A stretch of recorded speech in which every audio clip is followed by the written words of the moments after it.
Welcome to Learner Bee. I am Shivani Chauhan. Class 8 science chapter 12 some natural phenomena जो हमारी NCERT की नई किताब लगी है उसका चैप्टर है। हम देखने वाले हैं एनसीईआरटी के क्वेश्चंस।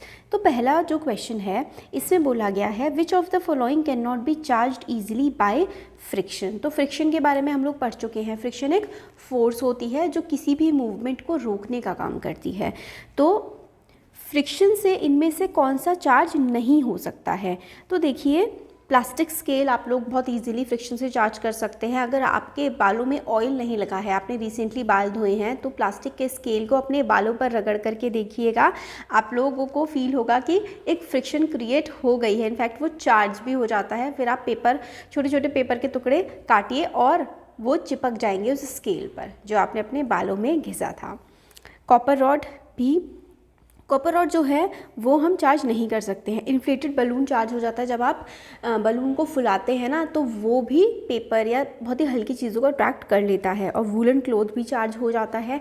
आपने विंटर्स में नोटिस किया होगा जब हम कपड़े उतारते हैं तो चिड़चिड़ करके आवाज़ उसमें से आती है। तो कैन नॉट बी चार्ज कौन होगा? तो कॉपर को हम लोग नहीं चार्ज कर सकते फ्रिक्शन की हेल्प से। तो only non conducting materials can be easily charge by friction. तो जो नॉन कंडक्टर्स होते हैं ना वो हम ईजिली चार्ज कर सकते हैं फ्रिक्शन से। कॉपर जो है वो हाईली कंडक्टिंग मटीरियल है, therefore a copper rod can not be charge easily by friction. तो जो नॉन कंडक्टिंग मटीरियल्स होते हैं, बेसिकली जो नॉन मेटल्स होते हैं, क्योंकि सारे के सारे मोस्टली जो मेटल्स होते हैं वो कंडक्टर्स होते हैं, तो मेटल्स को हम लोग फ्रिक्शन से इजीली चार्ज नहीं कर सकते, बाकी मटेरियल को कर सकते हैं। नेक्स्ट देखते हैं when a glass rod is rubbed with a piece of silk cloth. The rod क्या होगा? एक ग्लास रॉड है, ठीक है, ग्लास की रॉड है, उसको आपने सिल्क क्लॉथ पे घिसा है तो क्या हो जाएगा? वो चार्ज हो जाता है। तो देखो इसका जो आंसर है वो बी है, becomes positively charge while the cloth has negative charge. तो इसका जो एक्सप्लेनेशन है, When two objects are rubbed against each other, they acquire opposite charge। जब दो ऑब्जेक्ट को आप रगड़ते हैं तो क्या होता है? उन दोनों में ऑपोजिट चार्ज आ जाता है। किसी में पॉजिटिव आता है, किसी में नेगेटिव चार्ज आता है। By the law of conservation it is known that rod acquire the positive charge and the cloth acquire the negative charge. Next question number 3 है ट्रू फॉल्स। तो like charges attract each other. क्या like charges एक दूसरे को attract करते हैं? तो देखिए नहीं, लाइक चार्जेस जो हैं वो एक दूसरे को रिपेल करते हैं। तो ये हो जाएगा false. Like charges repel each other and opposite charges attract each other. Next है charged glass rod attracts a charged plastic straw. तो हमने अभी इससे पहले ही देखा था कि एक ग्लास रॉड जो है वो प्लास्टिक स्ट्रॉ को अट्रैक्ट करेगी क्या? तो हाँ करेगी, क्योंकि उनमें ऑपोजिट चार्ज आ जाएंगे। Lightning conductors can not protect a building from lightning. भाई ये फॉल्स है। लाइटनिंग कंडक्टर का तो यूज़ ही यही होता है कि वो बिल्डिंग को प्रोटेक्ट करते हैं लाइटनिंग से। नेक्स्ट है earthquakes can be predicted in advance. तो अर्थक्वेक्स को क्या हम लोग एडवांस में प्रेडिक्ट कर सकते हैं? तो ये फॉल्स है, क्योंकि यही एक नेचुरल कैलामिटी है जिसको बहुत ही मुश्किल है प्रेडिक्ट कर पाना। तो यहाँ पर ये दिए गए हैं। नेक्स्ट क्वेश्चन है sometimes a crackling sound is heard while taking of sweater during winter, explain. तो कई बार जब हम लोग स्वेटर निकालते हैं विंटर्स में तो क्रैक क्रैक की साउंड आता है ना, कर कर कर कर आवाज़ आती है। तो इसका देखो जो आंसर है वो ये है When we take out the sweater, the woolen sweater gets charged due to friction between the sweater and the body. This result in crackling sound. Friction generate होती है हमारी body और sweater के बीच में। क्वेश्चन नंबर 5 है explain why a charged body loses its charge if we touch it with our hand. तो एक body जो कि चार्ज्ड है उसका चार्ज खत्म हो जाता है अगर हम उसको हाथ से छू लेते हैं। तो देखिए इसका आंसर है the charges get conducted to earth through our body when we touch it and the conductor loses its charge. This phenomena is known as electric discharge. तो ये इंपॉर्टेंट है, आप लोगों से पूछ सकते हैं कि इलेक्ट्रिक डिस्चार्ज का फॉर्मूला क्या होता है, फॉर्मूला नहीं सॉरी फिनोमिना क्या होता है। तो चार्ज, कोई चार्ज बॉडी है उसको आपने छू लिया तो हम क्योंकि अर्थ से कनेक्टेड हैं तो वो जो चार्ज है ना वो अर्थ में चला जाता है और वो बॉडी डिस्चार्ज हो जाती है। क्वेश्चन 6 है, name the scale on which destructive energy of an earthquake is measured.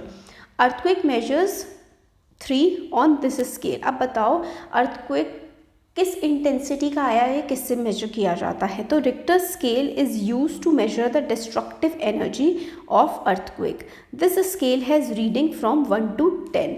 अगर 3 आया है, ठीक है, तो क्या मतलब है, would it be recorded by a seismograph, is it likely to cause much damage. तो अगर रिक्टर स्केल पे उसकी इंटेंसिटी 3 आई है तो क्या उससे कोई डैमेज होगा। तो देखो, an earthquake measuring 3 would be recorded by a seismograph. तो सिस्मोग्राफ रिकॉर्ड कर लेगा उसको। Magnitude of scale 3 would not cause much damage. An earthquake of magnitude 5 is considered destructive in nature. अगर अर्थक्वेक का मैग्नीट्यूड 5 से कम है ना तो कोई ज़्यादा प्रॉब्लम नहीं होती है, बट 5 से ऊपर के मैग्नीट्यूड का जो अर्थक्वेक होता है वो काफ़ी डिस्ट्रक्टिव होता है नेचर में। और डिस्ट्रक्टिव एनर्जी को मेजर करने के लिए रिक्टर स्केल का इस्तेमाल किया जाता है और सिस्मोग्राफ की रीडिंग होती है 1 से लेकर के 10 तक। तो इसमें 3 बताई गई थी। क्वेश्चन जो है नेक्स्ट हमारा, suggest 3 measures to protect ourselves from lightning. बिजली से हम खुद को कैसे बचा सकते हैं। तो देखिए, सबसे पहले क्या है, always remain in a closed place and if you are in a car stay there until the lightning is over and keep the windows closed. तो अगर बिजली कड़क रही है, बिजली आ रही है बहुत ज़्यादा, अगर आप कार में हैं तो कार में ही रहिए और अपनी कार के दरवाजे बंद रखिए, विंडोज़ भी बंद रखिए। Never touch any electrical wire, telephone cable और मेटल पाइप। मेटल पाइप को या फिर इलेक्ट्रिकल वायर को, टेलीफोन की केबल्स को, किसी को भी टच नहीं करना है। Never bathe in river water, this may cause electric shock. पानी जो है कंडक्ट कर लेता है इलेक्ट्रिसिटी को, तो उस समय पर पानी में भी मत जाइए। नदी में नहाने नहीं जाना होता है जब बिजली कड़क रही होती है, क्योंकि नदी में बिजली से कंडक्शन हो सकती है और शॉक लग सकता है। नेक्स्ट है, explain why a charge balloon is repelled by other charge balloon whereas an uncharge balloon is attracted by another charge balloon. तो सपोज करिए कि एक बलून है ये चार्ज्ड है, ठीक है, और एक बलून है ये अनचार्ज्ड है, तो ये दोनों तो अट्रैक्ट होंगे एक दूसरे से। बट अगर एक चार्ज बलून है और दूसरा भी चार्ज बलून है तो ये तो भाई रिपेल करेंगे एक दूसरे को। ऐसा क्यों होता है। तो आंसर है, देखो, the surface charge on the balloons is one of the same nature, hence they get repelled. When a charged balloon is brought near an uncharged balloon due to the induction of charges, it acquires charges which are opposite in nature to that of charged balloon. As unlike charges attract each other, the uncharged balloon gets attracted to the charged balloon. तो देखो, basically हमें जो answer लिखना है ना वो ये लिखना है कि unlike charges attract each other. अब इसमें क्या है कि एक चार्ज है और एक अनचार्ज है, तो चार्जेस डिफरेंट हो गई, ऑपोजिट हो गए, है ना। तो ऑपोजिट चार्जेस एक दूसरे को अट्रैक्ट करते हैं, यही इसमें हमारा है। तो सरफेस चार्ज जो होता है बलून का, जब सेम होता है तो एक दूसरे को रिपेल करते हैं। चार्ज बलून को जब हम अनचार्ज बलून के पास लेकर के आते हैं तो चार्ज वाले में से अनचार्ज वाले के पास चार्ज जाता है और वो क्या हो जाता है, उसमें अट्रैक्शन आ जाता है। तो same charges repel each other and opposite charges attract each other, इसीलिए चार्ज्ड और अनचार्ज्ड बलून एक दूसरे को अट्रैक्ट करते हैं। Next, describe with the help of diagram an instrument which can be use to detect a charged body. तो इस तरीके से आप लोग देखेंगे कि एक चार्ज्ड बॉडी है, ठीक है, ये मेटेलिक डिस्क है, ये रॉड है और ये एल्यूमिनियम फॉइल है। तो क्या होगा, इसमें मेटल की रॉड है जिसमें 2 लीव्स लगी हुई हैं एल्यूमिनियम फॉइल की, are fix to one end and the metal disc at the other end. ये देखो, ये एल्यूमिनियम फॉइल यहाँ पर है और ये मेटल डिस्क इस तरफ है। Leaves are kept inside a conical flask, और ये लीव कहाँ पर है, क्लोनिकल फ्लास्क जो है ना इसके अंदर है। And it is corked to isolate them from the atmospheric air, यानी कि बंद किया हुआ है ताकि एयर से इनका कॉन्टैक्ट ना रहे। When a charged body comes in contact with a metal disc, aluminium leaves move away from each other because some charges get transformed to aluminum leaf through the metal rod। तो जब किसी charged body को contact में लेकर के आया जाता है मेटल डिस्क के, ये मेटल डिस्क था, इसके कॉन्टैक्ट में चार्ज बॉडी जब आई तो एल्यूमिनियम लीफ जो है ना वो एक दूसरे से दूर जाने लगती हैं। This process is called charging by conduction. तो कंडक्शन से चार्जिंग का ये प्रोसेस होता है। Charges on the leaves and the charge body are of the same in nature and thus leaves of aluminium repel each other. If the body is not charge then they would attract each other.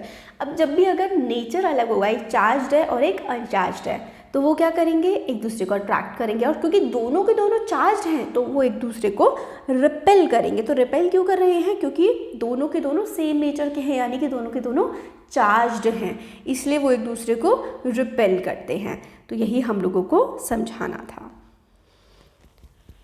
Next है, list 3 states in India where earthquakes are more likely to strike. Earthquake सबसे ज़्यादा आने की संभावना कौन से राज्यों में है हमारे देश में?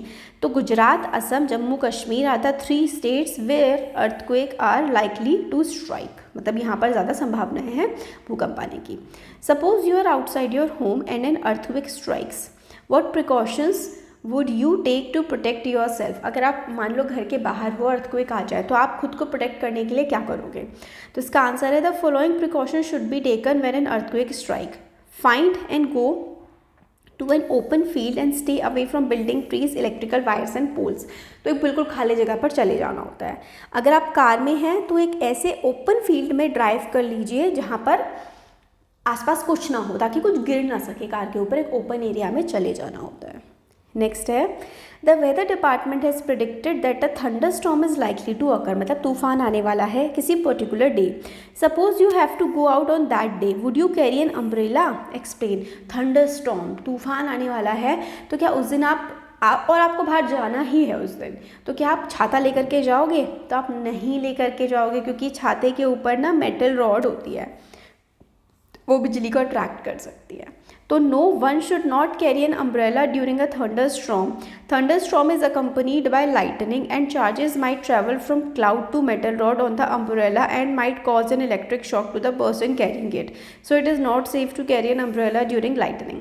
इलेक्ट्रिक शॉक लग सकता है क्योंकि अम्ब्रेला में मेटल रॉड होती है। वो मेटल रॉड जो है लाइटनिंग को अट्रैक्ट कर सकती है, और जिस पर्सन के हाथ में अम्ब्रेला है उसको शॉक लग सकता है। तो ये हम लोगों ने चैप्टर के क्वेश्चन आंसर्स देखे हैं। वीडियो पसंद आए तो like, share, subscribe. Thank you.